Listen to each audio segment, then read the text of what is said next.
comment ouvrir un diagramme à partir de Google Drive.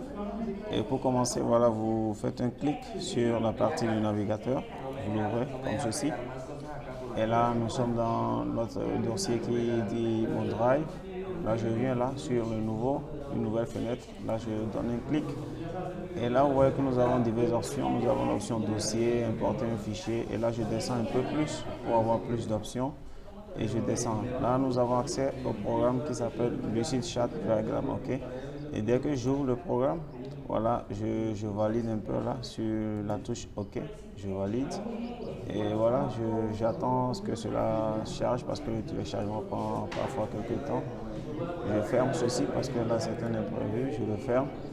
Et vous allez voir que nous avons plusieurs options. OK? Là, je viens sur le nouveau. La page blanche, là, de tout nouveau, je donne un clic là.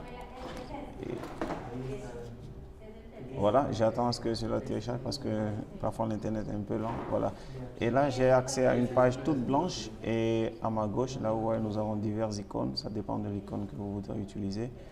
Et moi, j'aime souvent ceci parce que c'est un peu plus cadré. Et dès que je choisis par exemple ceci, il suffit juste de l'amener tout juste en haut, là.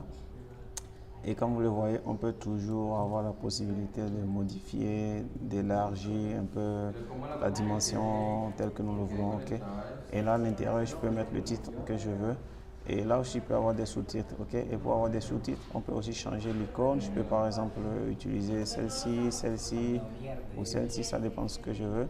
Dès que dans ce cas, je tape par exemple ce que je veux utiliser, je peux venir là, je descends là, je mets aussi le titre que je veux. Et je prends la même icône que je peux aller de l'autre côté.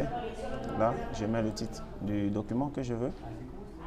Et dès que je finis de définir les thèmes qui sont très importants, là, je peux aussi utiliser des flèches pour relier un peu.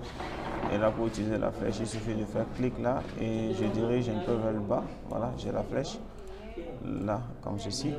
Et je fais la même chose de l'autre côté à droite. Je dirige la flèche comme ceci. Voilà, pour avoir mon document. Et cela dépend, il faut juste ajuster parfois pour avoir le tout, la même dimension un peu partout, pour qu'un côté ne soit pas plus grand que l'autre côté. Et ça dépend des informations que je dois fournir. Je peux aussi descendre si j'ai d'autres sous-titres à mettre en bas.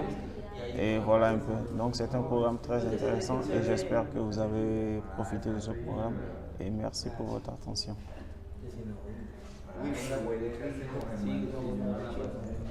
¿Cómo te entiendo? ¿Ya acabó?